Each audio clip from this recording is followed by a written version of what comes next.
love him. Holds a special place in my heart like Jake Sully here on my t-shirt. I am an Avatar girly, have been since 2009. Hi, my name's Allie. If you're new here, hello. If you're returning, welcome back. Thank you for being here. I love and appreciate you. 2 weeks ago, I'll tag the video, I did a book tag inspired by the questions from Steph Bohrers' channel, and I made it more romance-centric. I actually had a lot of people DM me and ask for a fantasy-centric, so I'm basically going to be doing that same video again, but with fantasy books, same questions, all that jazz. So if you want to check out the first part with romance books, I'll link it. Check out Steph's video. I will tag her video down below in this one as well. I will say the romance video uploaded perfectly fine, and then when I watched it back, YouTube deleted the last half. So there's like 15 questions, and I think the romance one shows like 10 because I was too lazy to redo the entire video to have the half end. So this video will have the last like 5 or 6 questions. Question number 1 is a book that you tell people is your favorite. And so for that, I chose Throne of Glass. Just in general, I feel like people that know about this series know how big it is. And so like, it makes me look cool that I like this big of a series, but genuinely, it's one of my favorite Sarah J. Maas series. I feel like out of hers, it's Throne of Glass, Avatar, Crescent City for me. I love this series. You can't go wrong with it. So then question 2, a guilty pleasure book. I chose Electric Idol by Katie Robert. Basically this entire series. I think there's 4 books out right now. I've read 2, I have 3, but it's basically smutty Greek mythology, and I'm here for it. So is it romance but also fantasy? Yes, and that's the best type of fantasy, is romance fantasy. So yeah, if you want really good smut and you want Greek mythology, I highly, highly recommend this series. It's great. There's Hades and Persephone. There's the other couples that I can't think of, but each book follows a different couple instead of all being Hades and Persephone, but they're great and I highly, highly recommend them. So then question 3 is a book that everyone liked, but you didn't. And for that, I chose Night Circus by Erin Morgenstern. I did a reading vlog of this book. I can tag that as well. And I liked it. Like, obviously, I annotated some sections and I didn't DNF it. It was only like a 2.5 star for me. It wasn't great. It wasn't a story or a plot line that I really got into. I wasn't the biggest fan of like the writing style. I feel like half the times I was confused about what was actually going on, and the magic system was weird. I don't know. It was okay. I read it. I wouldn't read it again. I feel like everyone on the planet, they're like, this is my comfort book, this is my favorite book. And that's great for you, but it's just not for me. Yeah, I did not like this as much as everyone told me I would. So then question 4 is a book you've read the fastest, and I chose White Hot Kiss by Jennifer L. Armentrout. This is a 3-book series, and it's one of my all-time favorites. I love it so much. I feel like I've talked about it 1,000 times on this channel, but if you are a Kingdom of the Wicked fan, you will love this series. It is incredible. It's YA, not super spicy, but it's good.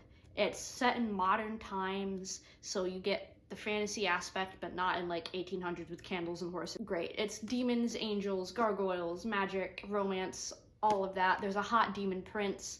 I devoured this book so quickly. I think I read the first 2 books of this series in one day.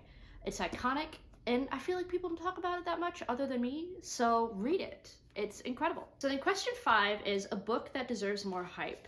And so for that, I chose Traitors to the Damned by A.R. Stern. This is the very old, like, self-published edition. There's a newer cover now that I just don't have. So this is like the really old self-published version. It doesn't aesthetically look that great, but the newer version, check it out on Amazon. It's great. I haven't made a video that's really allowed me to talk about this book as much as I want to. If you're a fan of found family, read this. I'm not the biggest found family person, but this is one of my favorites. This is one of the best found family books that I have read in forever. I will just read you the back so you can get an idea, because I have not talked about this book really, and I want to. The overview back is being human in the kingdom of Willowmore, violence is practically given at birth. For Lauren, it means a life full of violence, loneliness, and anger. Her advice on living with magical creatures who hate your blood and kind: learn to fight, kill, and survive. When the queen puts a price on her head, she finally finds freedom, but it has it quickly taken away from her. As she is taken by a strange group of men living deep within the forest of the damned, she must decide how she will survive her new life. Will she fight, will she kill, or will something within her change and allow her to finally start living?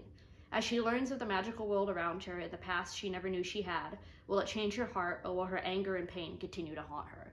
It's incredible. It gives me like the vibes of like Hobbit. I really implore you guys to read this, support a newer author. I believe there's a second book out that I have not gotten yet or read, but I have seriously been meaning to.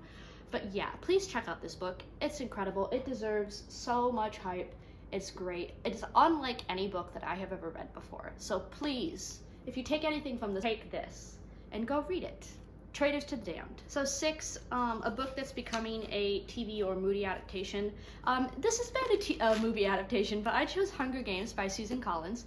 I also never realized how small this book is. Like, having read, like, gotten older and reading bigger books, I forgot how small this book is. This is my middle school copy. The pages are, can you hear this? The pages are crunchy. This is my literal middle school copy. I still think Hunger Games is one of the best done book adaptations. I think they follow everything really well. They stayed fairly well true to the books, and I really appreciate them. These and Divergent will forever and always be iconic. If you haven't read Hunger Games yet, go do it. If you haven't read Divergent yet, go do it. You can't go wrong with them. They are great. So then question 7, the book that I have reread the most, and I chose A Court of Mist and Fury by Sarah J. Maas, the second book in the ACOTAR series. My favorite book out of 5 now? 3 books, a novella, and a spin-off. 5, technically. This is my favorite one. I feel like this is most people's favorite one. Read this book cover to cover multiple times. How I've kept the spine in this nice of quality for having read it as much as I have, I don't know. I don't understand. But yeah, if you haven't read ACOTAR, go do it. It's great. I don't know what else to tell you. ACOTAR is one of the founding books of book talk, I feel like. So then question 8, a genre that you don't typically read. So I chose for that Priory of the Orange Tree by Samantha Shannon. This is fantasy, so like it's a fantasy genre, but I chose this for this question because this is high fantasy. This is just, look how, this book is ginormous.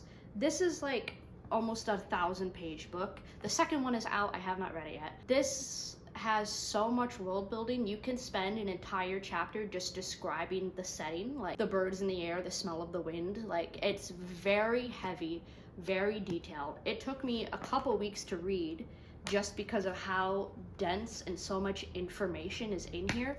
It's very high fantasy, which I don't typically read a lot of. There's only like 2 or 3 high fantasy books that I've ever read, and this one was one of my favorites. But in terms of kind of subunits in the fantasy genre, I don't read a lot of high fantasy. But if you're interested, check it out. Don't be intimidated by its size. It's very good. It's got romance, it's got magic, it's got dragons. It's just very detailed. And if you are trying to read it, don't be afraid to take a break sometimes, because it definitely can be dense. But I highly, highly suggest it if you have not read it, especially with the second one coming out. Second one that is out, I believe. So question 9, a book that deserves the hype. I chose Once Upon a Broken Heart. This is currently a 2-book series, Once Upon a Broken Heart and A Ballad of Never After. These books are iconic. I love them. I was not a fan of Caraval by Stephanie Garber, so I wasn't sure how I was going to feel about these, but these are some of my favorite books. I love Jax so much that he holds a special place in my heart. I love him. Holds a special place in my heart, like Jake Sully here on my t-shirt. I am an Avatar girly, have been since 2009, but that's not the point. These books are so well written. I feel like they're so unique. They give me like Alice in Wonderland vibes. They're just amazing. If you haven't read them yet, please do. They are incredible. So then a 10 is a book that you would recommend to someone, and for that I chose The Cruel Prince. I feel like The Cruel Prince is a very good starting point for people that are looking to get into fantasy but don't really know where to start. I feel like Cruel Prince is a very good baseline. It's got the aspects of political, A lot of people are fans of just like the political fantasy books. So it's got a lot of political, it's got light romance, but it doesn't have full-on smut. So if you are telling somebody to read a book and you don't know where they stand on smut, this is a safe thing. It's got romance, but there's no hardcore smut in it. It's got politics, it's got magic, it's got fairies. It's kind of got just a little sprinkle of all of the biggest fantasy tropes mixed together in something that's really fast-paced and easy and entertaining to read. If you are looking to get into fantasy, I really suggest you start here. So then question 11 is a book with some of my favorite characters, and for that I chose Zodiac Academy.